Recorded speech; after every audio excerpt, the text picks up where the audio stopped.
கிண்ணியாவில் dengue அபாயம் முற்றாக நீங்கவில்லை என சுகாதார அதிகாரிகள் கூறுகின்றனர். டெங்கு தாக்கம் சற்று குறைந்து வரக்கூடிய ஒரு நிலை தென்படுகிறது. நேற்று இது சம்பந்தமாக நோயாளர்கள் எண்ணிக்கை குறைந்தாலும் மீண்டும் இன்னமும் அது ஒரு 0 நிலைக்கு அல்லது பூஜ்ய நிலைக்கு குறைவடையவில்லை.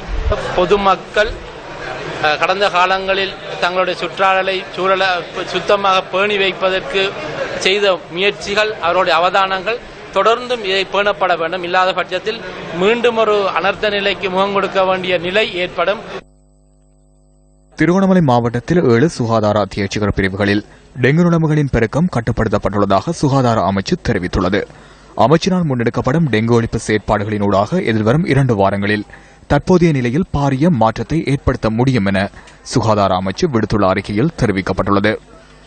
இந்த நிலையில் கிண்ணியாதள வைத்தியசாலை, திருகோணமலை பொது வைத்தியசாலை மற்றும் மூதூர் மாவட்ட வைத்தியசாலைகளில் அனுமதிக்கப்படும் டெங்கு நோயாளர்களின் வீதம் குறைவடைந்துள்ளதாகவும் சுகாதார அமைச்சு குறிப்பிட்டுள்ளது. இதேவேளை டெங்கினை கட்டுப்படுத்தும் நோக்கில் கிண்ணியா நகர சபையின் ஏற்பாட்டில் சில உபகரணங்கள் இன்று வழங்கி வைக்கப்பட்டன. கிண்ணியாவில் அதிகளவிலான டெங்கு நோயாளர்கள் பதிவாகிய நிலையில் டெங்குவை கட்டுப்படுத்தும் நோக்கில் மக்கள் சக்தி மெடிக்கல் திட்டம் இன்று முன்னெடுக்கப்பட்டது.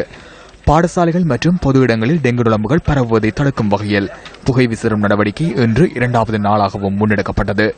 நியூஸ் ஃபர்ஸ்டின் இந்த திட்டத்துடன் சுரேன்கோக் ஏஜென்சிஸ் தனியார் நிறுவனமும் இணைந்துள்ளது.